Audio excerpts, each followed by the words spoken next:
Hey guys, tonight we're beginning with something that sounds a little bit mysterious. Don't worry, no jump scares, no loud surprises, just one of those quiet, lingering puzzles that humans have stared at for centuries. So, imagine this. You're lying down, the lights are low, maybe you've got a blanket, may not, I'm not judging. And while the world outside is busy making noise, we're going to float off together to a story about a place that may or may not have ever existed. Atlantis, the lost city, the legendary island, the ancient civilization that supposedly had it all: wisdom, wealth, power, and then the world's worst real estate accident. If you've ever read about it, you know the drill. Huge continent-sized island, people living in glorious harmony. Then,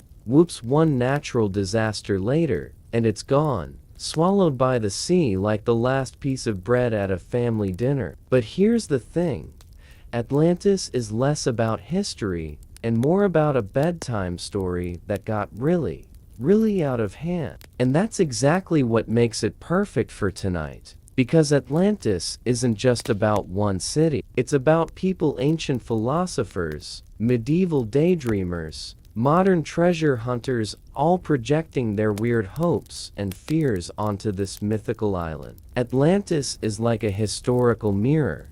Everyone who talks about it mostly ends up revealing themselves. Plato, for example, probably thought he was writing a cautionary political allegory. Instead, he accidentally launched 2,400 years of conspiracy theories and late-night documentaries narrated by guys with gravelly voices. So, let's ease into this tale. No need to worry about whether Atlantis really existed or not. Instead, let's just drift through the centuries, listening to the people who swore it was real, who twisted the story into their own little myths, and who frankly sometimes made complete fools of themselves. That's the fun part. History isn't just about facts. It's about the human tendency to exaggerate, obsess, and occasionally invent whole continents just to make a point. Alright, let's start at the beginning, or at least,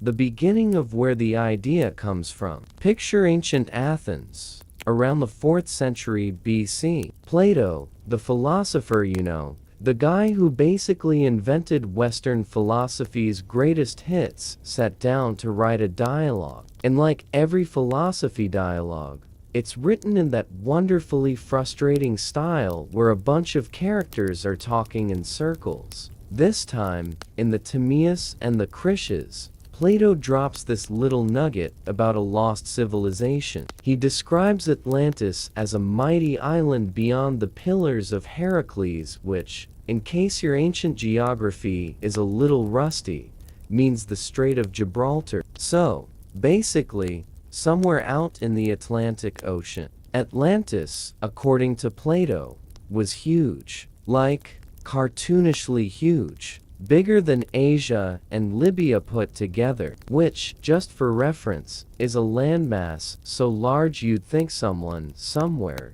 might have noticed if it were still around. But the point wasn't to draw a map. The point was to tell a moral story. Atlantis, he said, was once this great, advanced civilization. They had wealth. They had technology. They had everything going for them. But they got cocky. They got greedy. They tried to take over the world because, of course, they did, and the gods punished them. And when the gods punish you in Greek mythology, it's never a parking ticket. It's a full-on natural disaster. Atlantis was swallowed by the sea in a single day and night of misfortune. Now, here's the kicker.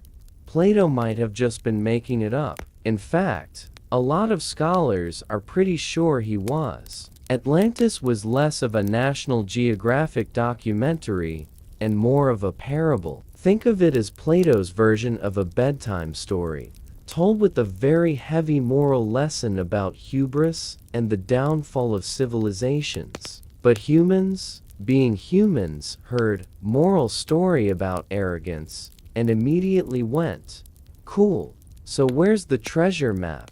But we'll get to the treasure hunters later. For now, let's linger a bit in Plato's world. Athens at the time was still haunted by the memory of the Peloponnesian War. They'd been through glory, defeat, political chaos, and that kind of existential dread where philosophers suddenly feel the need to explain how the universe works by writing imaginary dialogues. Atlantis, in that sense, was kind of like a stress dream for Plato. Athens was the plucky underdog. Atlantis was the overpowered bully who got smacked down by divine justice. If that sounds suspiciously like propaganda, that's because it kind of was. And yet, people couldn't let go of it. Fast forward a few centuries, and the Romans picked up Plato's writings. To be honest, they didn't really obsess about Atlantis the way we do now. They were too busy conquering, building aqueducts, and gossiping about emperors' private lives, which, if you've been here before, you know is basically 70% of Roman history. Still, Atlantis survived in the manuscripts, quietly waiting for its moment. That moment came much, much later. After the fall of Rome, most of Europe wasn't exactly browsing Plato in their free time. But by the Renaissance? Oh, you bet. Suddenly, Plato was trendy again, and with him, Atlantis started to resurface. Renaissance thinkers, explorers, and armchair philosophers became convinced that maybe, just maybe, Atlantis was a real place. And conveniently, this was happening at the exact same time Europeans were discovering new continents across the ocean. So you can imagine the vibes. Every time some sailor stumbled across an island,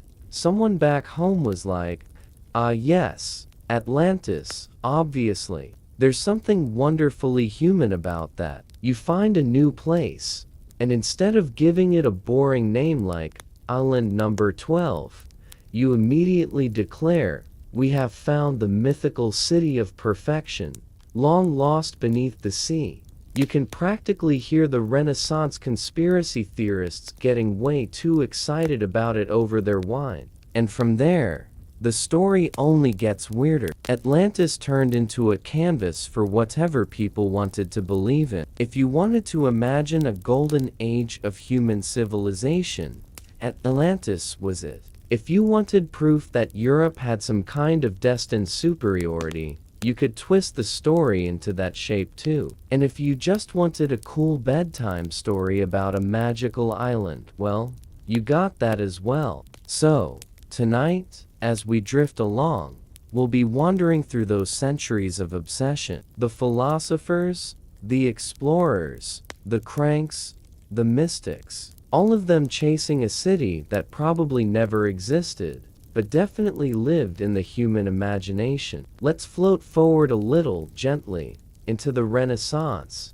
where Atlantis got dusted off, polished, and turned into one of the great bedtime tales of Western thought. Part 2: Renaissance Daydreams and the Birth of Atlantis Fever. So, let's float ahead a little. Time passes, empires rise and collapse, and eventually we find ourselves in the Renaissance. You know the vibe. Europe had just crawled out of the Middle Ages, dusted itself off, and started obsessing over things like perspective in painting, the rediscovery of ancient manuscripts, and how to put way too many ruffles on a single shirt. And in the middle of all this cultural reboot, scholars started reading Plato again. After all, if you're trying to look smart and fashionable in the 15th century, quoting a dead Greek philosopher was basically the gold standard. And of course, tucked inside those dialogues was the story of Atlantis. Suddenly, what had been a dusty old parable about hubris became the subject of endless Renaissance speculation. Now, let's pause for a second. The Renaissance had this very charming habit of half believing everything from the ancients. If Plato wrote it, It must be true except for the parts that were clearly allegorical, but even then, you never really knew. These were people who thought they could uncover the secrets of the cosmos with a blend of scripture, astrology, and geometry. So when they stumbled across Atlantis, they didn't just shrug it off. They started wondering, what if it was real? And here's where the timing gets suspiciously perfect. Because right around this time, European sailors were setting off into the Atlantic. The so-called Age of Discovery had begun, which, depending on who you ask, was either a glorious chapter of human expansion or a messy disaster of conquest, colonization, and people dying of diseases nobody asked for. Either way,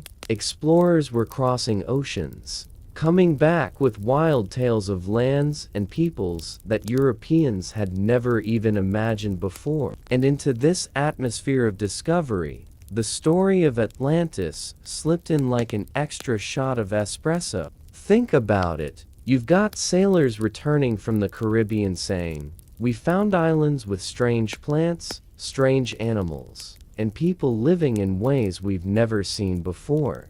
And then, back in Europe, you've got scholars squinting at Plato and going, that sounds an awful lot like a lost civilization across the sea. Suddenly, the dots connect. Atlantis wasn't just a metaphor for hubris anymore, it was possibly sitting right under their noses, disguised as the New World. This idea spread fast. People speculated that maybe the indigenous peoples of the Americas were survivors of Atlantis. Or maybe Atlantis itself had been one of those islands. Or maybe it was just a convenient excuse for why Europeans thought they were destined to claim these lands. Because let's be honest, Europeans never met a myth they couldn't turn into colonial propaganda. But Atlantis fever really started to take off thanks to a man named Sir Francis Bacon. And no, before you ask, he wasn't the guy who invented breakfast food. Though, frankly, if someone had managed to give us both Atlantis theories and bacon strips, that would have been a solid contribution to humanity. Francis Bacon, instead, was a philosopher and statesman in early 17th century England. He's often credited with inventing the scientific method, though his own science was kind of wobbly. In 1627, Bacon published a little book called The New Atlantis. Spoiler alert, it wasn't really about Plato's Atlantis. Bacon basically borrowed the brand name and slapped it onto his own utopian story. In his version, Atlantis was this perfect society run by philosopher-scientists who dedicated themselves to knowledge, reason, and apparently, very polite governance. It was like if you handed a philosopher a blank map and said, "Draw your dream neighborhood," and instead of playgrounds and coffee shops, he filled it with laboratories and moral lectures.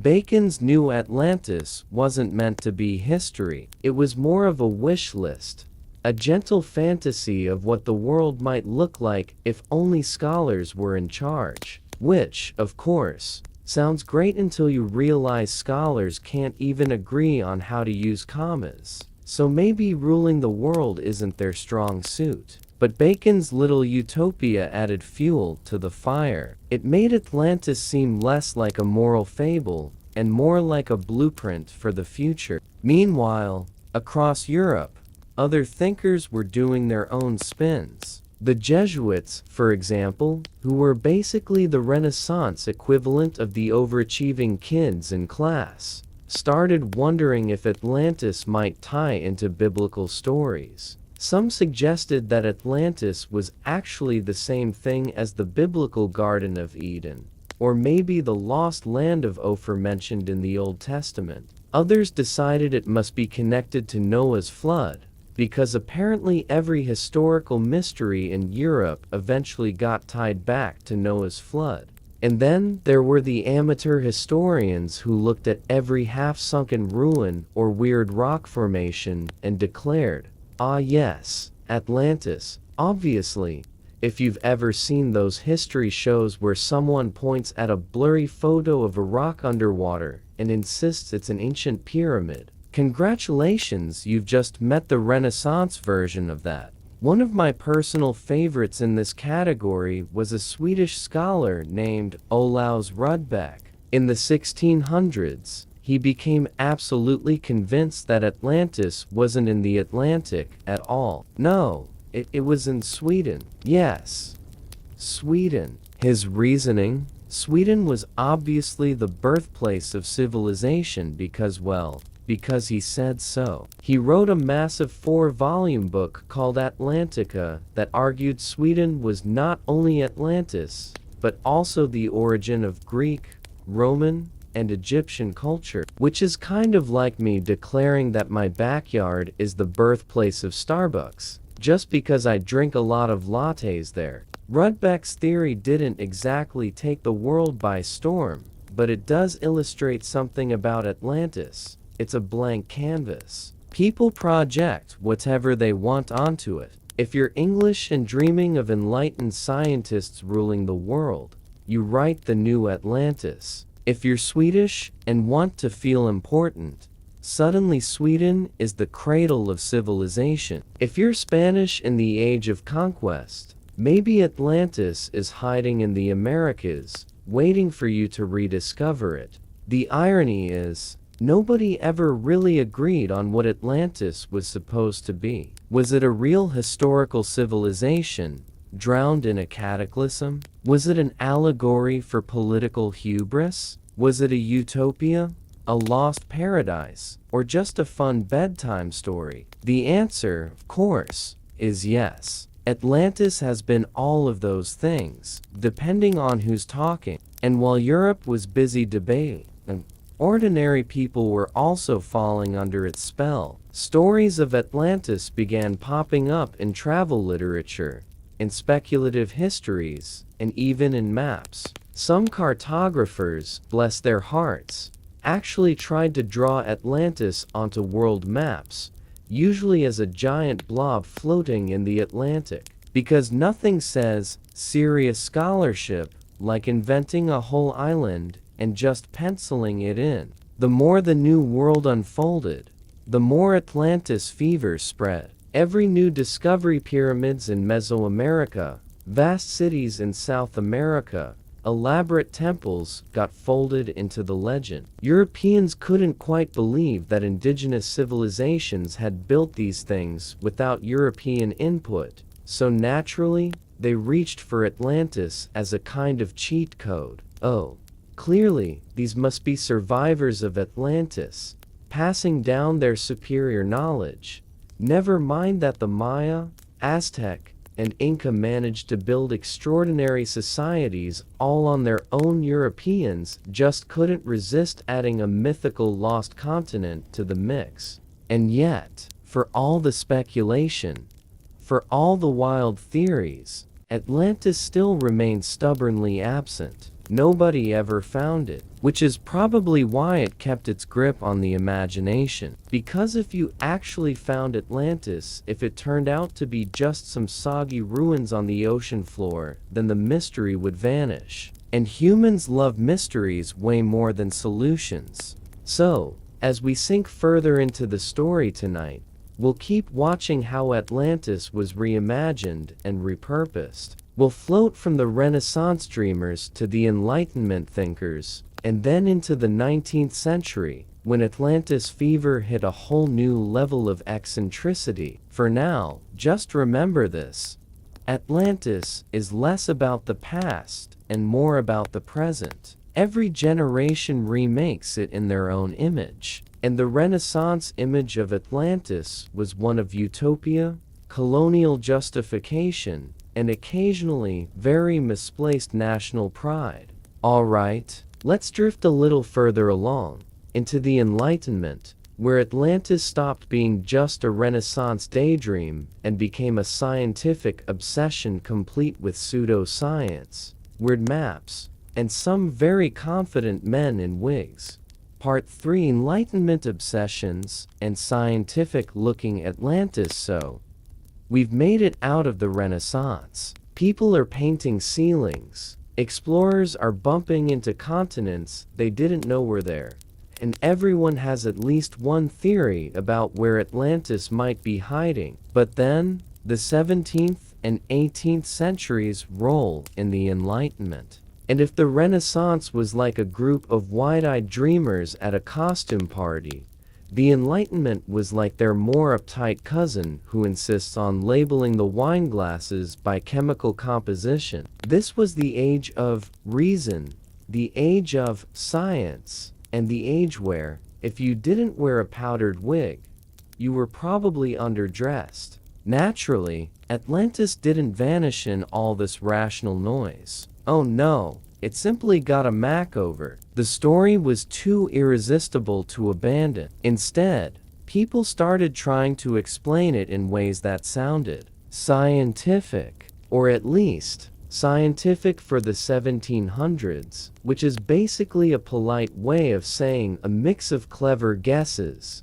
terrible maps, and way too much confidence. Let's start with the French, because, of course, the French had thoughts about this. In 1685, a man named Olaf Rudbeck, our Swedish friend from earlier, had already made his grand claim that Sweden was Atlantis. And while most of Europe politely rolled their eyes, some French scholars thought, well, maybe not Sweden, but surely there's something to this.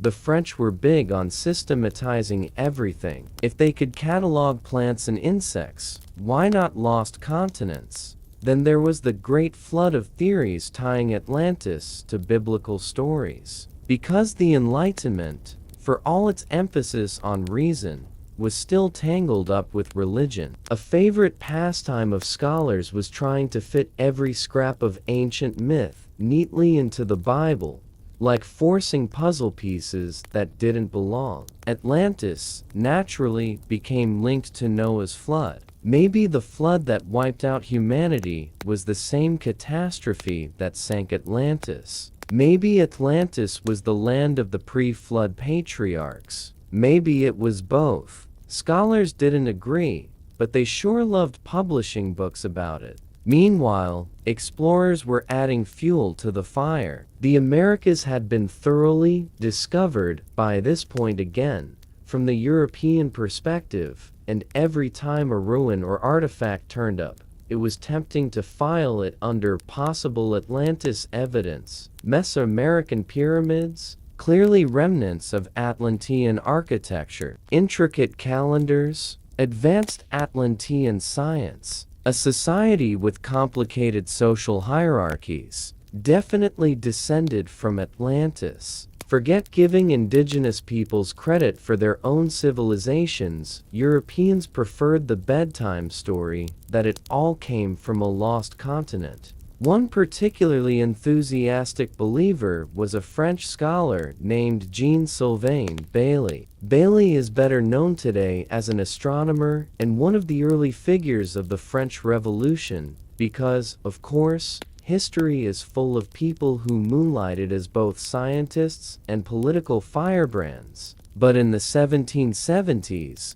Bailly was fascinated by Atlantis. His theory? Atlantis wasn't just real, it was the original cradle of civilization, the birthplace of human knowledge. He thought the Atlanteans had invented astronomy, mathematics, and basically everything worth knowing, before passing it along to the Egyptians, the Greeks, and eventually the rest of us. In his telling, Atlantis was less a tragic story of hubris and more a kind of origin myth for science itself. And because this was the Enlightenment, Bailly wrapped it all up in serious-sounding language, citing evidence that was, let's say, creative.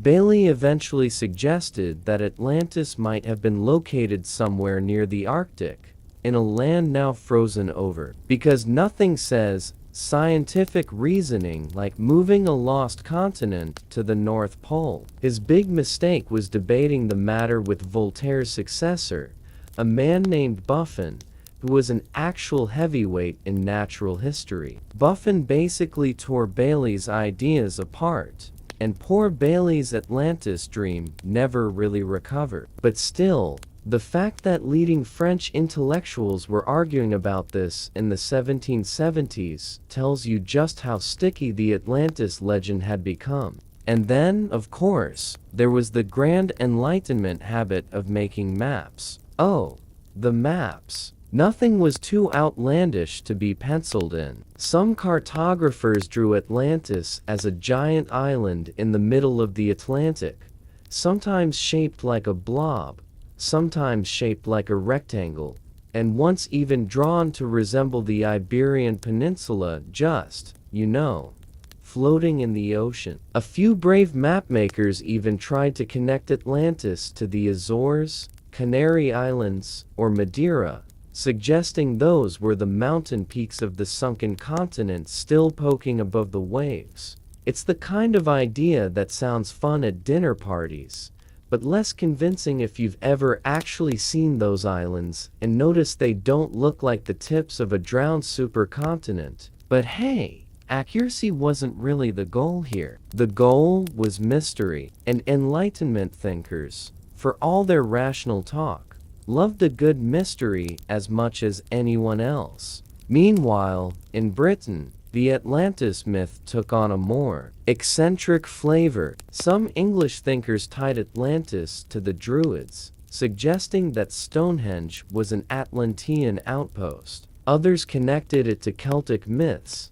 as if Atlantis was just a particularly rainy part of Ireland that got lost along the way. One writer even insisted that Atlantis was the source of all true religion, a kind of primordial church that had gotten wiped out, leaving humanity scrambling with fragments. This blending of mythology, archaeology, and pure imagination was very typical of the Enlightenment. People were desperate to explain the origins of civilization, but they didn't have the tools of modern archaeology. Without radiocarbon dating, stratigraphy, or any real sense of how cultures evolved, they filled in the blanks with stories. And Atlantis, conveniently, was the ultimate blank to fill in. By the late 18th century, though, Atlantis started to fade a little from the serious intellectual scene. The French Revolution, the American Revolution, the Napoleonic Wars, there was plenty of chaos to keep philosophers busy. And as archaeology began developing as a real science in the 19th century, Atlantis started migrating away from scholarly debate and into the realm of cranks, mystics, and the ever-expanding world of speculative fiction, which, if you think about it, is kind of perfect. Because Atlantis is at its best when it's halfway between history and fantasy. Too real, and it's just another drowned city. Too mythical, and it floats away into fairy tale. The Enlightenment balanced right on that line, wrapping Atlantis in scientific language, but never quite dragging it out of the realm of imagination. So, as we drift deeper into this sleepy history, let's leave behind the powdered wigs and candlelit debates, and slide into the 19th century. This is where Atlantis fever reached new,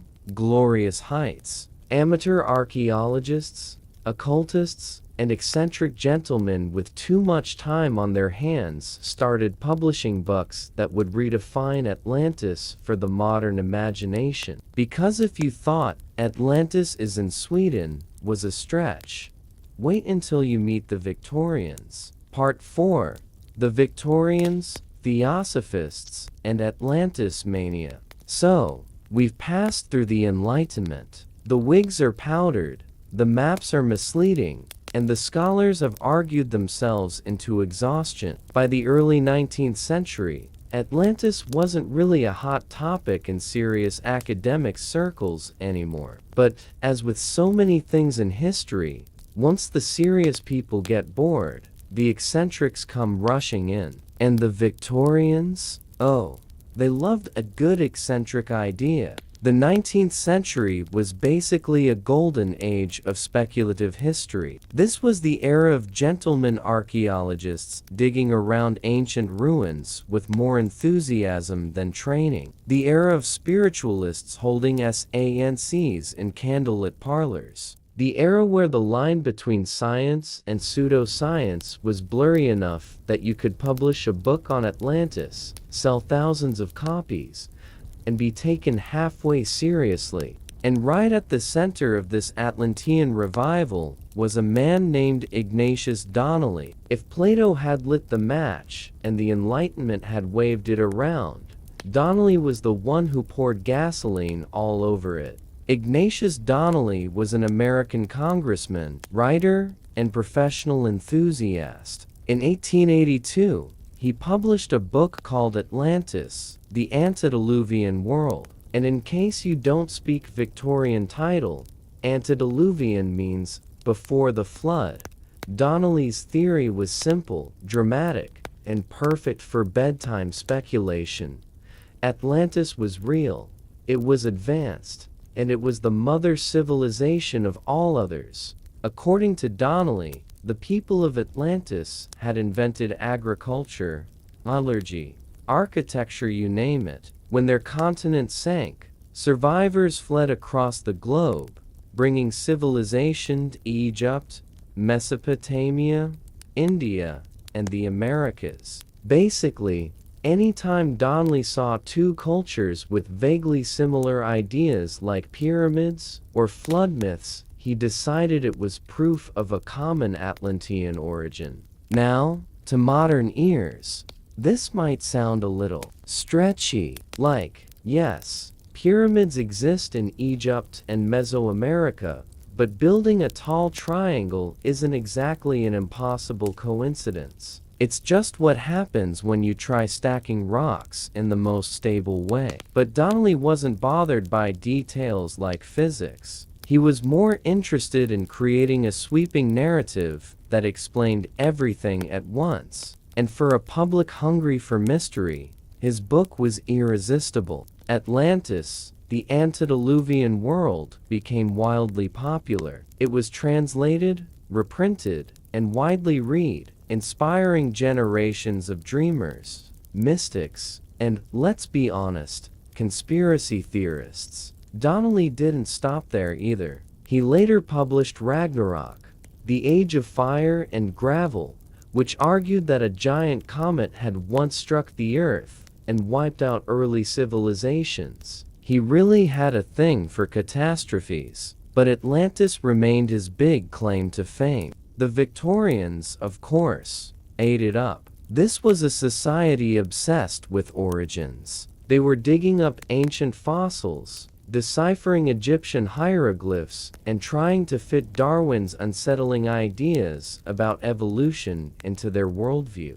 Atlantis, conveniently, offered a neat explanation for the puzzle of history. A single lost continent had given rise to everything. No need to bother with messy details about independent cultural development, just blame it all on Atlantis. And then came the spiritualists. Because of course, they did. If the Victorians loved anything more than speculative history, it was talking to ghosts. Enter Madame Helena Blavatsky, the Russian mystic who founded Theosophy in the late 19th century. Blavatsky's writings blended Eastern religions, Western occultism, and whatever else she found interesting on a Tuesday afternoon. And naturally, she included Atlantis. In her 1888 book, The Secret Doctrine, Blavatsky described Atlantis as part of her theory of root races, a sequence of great human civilizations that had risen and fallen over vast stretches of time. The Atlanteans, according to her,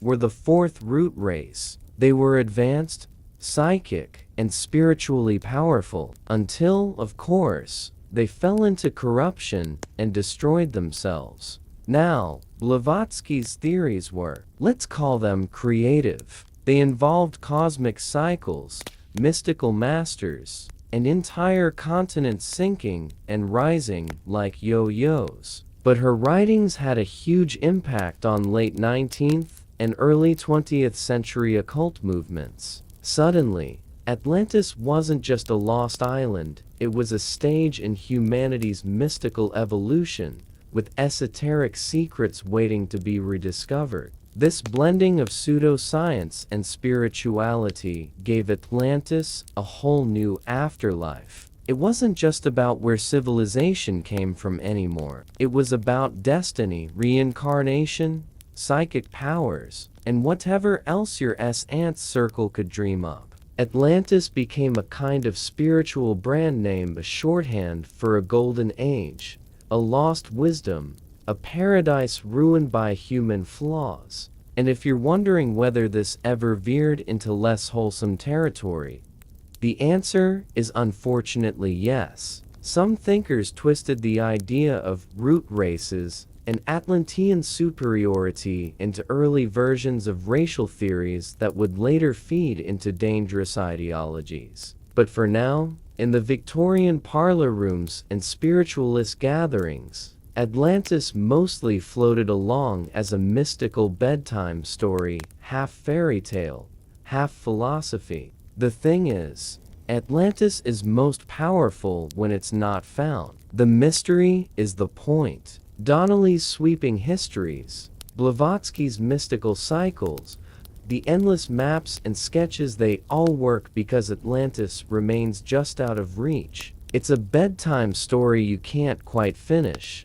a puzzle missing its last piece. And so, as the 19th century gave way to the 20th, Atlantis was more popular than ever. It had become a playground for science fiction writers, occultists, treasure hunters, and anyone with a taste for mystery. From Plato's Parable to Donnelly's bestseller, from Bacon's Utopia to Blavatsky's Root Races, Atlantis had evolved into something larger than life. Not a city, not even a continent, but an idea. And of course, the 20th century would only take the mania further. Lost civilizations, ancient astronauts, pulp magazines, and, eventually, late-night documentaries narrated by men with suspiciously dramatic voices. But before we dive into all that, let's pause here. Let's rest in the quiet gaslight of the Victorian parlor, where Atlantis was reborn as both a scientific-sounding theory and a mystical dream. Because from here, the story only gets stranger.